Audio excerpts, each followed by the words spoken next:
భద్రాద్రి జిల్లా అశ్వారావుపేట మండలంలో సీడీపీఓ వేధింపులతో ఓ anganwadi teacher hospital పాలైంది.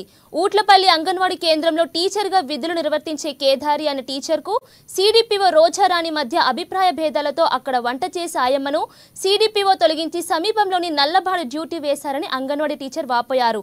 అలా ఎందుకు చేశారని సూపర్వైజర్ని అడగ్గా సీడీపీఓ కోపంగా ఉన్నారని, సారీ చెప్తే ఆయాని పంపిస్తారని చెప్పారని తెలిపారు. ఇక సీడీపీఓకి సారీ అని చెప్పినా క్షమాపణ లెటర్ రాసిమ్మని హుకుం జారీ చేయగా లెటరు రాసినా తీసుకోకుండా ఇష్టానుసారంగా తిట్టారని బాధితురాలు వాపోయింది.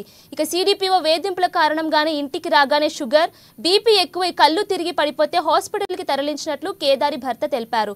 ఇక జిల్లాలో ఎస్సీ ఆత్మహత్య లాంటి ఘటనలు మళ్లీ జరగకముందే ఐసీడీఎస్ ఉన్నతాధికారులు విచారణ చేసి బాధ్యులపై శాఖపరమైన చర్యలు తీసుకోవాలని స్థానికులు కోరుతున్నారు.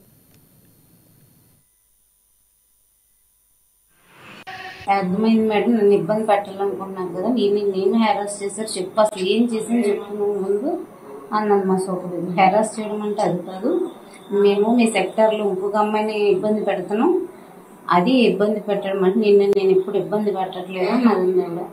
నేను హర్ట్ అయ్యాను, నాకు సారీ చెప్పాలి మేడం అన్నారు సిడిపి.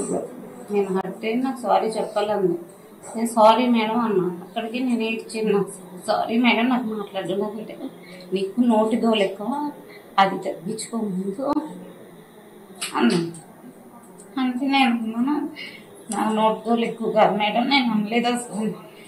అంటే లేదు నీకు ఎంత నోటి దోలు ఉంటే అందులో ఉంది, సారీ మేడం అని ఎప్పుడు అన్నా మేడం. నాకు ఇలా కాదు, క్షమాపణ లెటర్ రాసి ఇచ్చేది.